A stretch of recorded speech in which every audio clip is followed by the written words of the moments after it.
ఇంట్లో ప్రతి ఒక్క ఇంట్లో ఫ్రూట్స్ ఎక్కువైందని టెన్షన్ తీసుకుంటున్నారు, తినే టైం లేదని టెన్షన్ తీసుకుంటున్నారు. ఇప్పుడు ఏం లేదు, ఫ్రూట్స్ ఎక్కువ ఉంటే ఇది మంచిగా నేను వీడియో తీసుకొని వచ్చినాను. ఏం చేయదు, ఫ్రూట్ జల్దీ ఖరాబ్ అయిపోతుంది అంటే మీరు దాన్ని పౌడర్ చేసుకొని పెట్టుకోవచ్చు.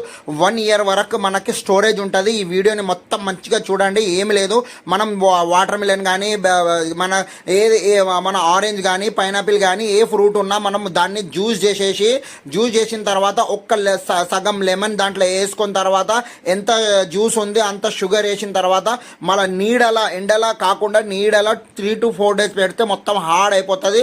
దాని తర్వాత దాన్ని గ్రైండ్ చేసి పౌడర్ చేసుకుంటే 1 ఇయర్ వరకు స్టోరేజ్ ఉంటుంది. దాంట్లో కొద్దిగా ఉప్పు కలిపించి పెట్టండి.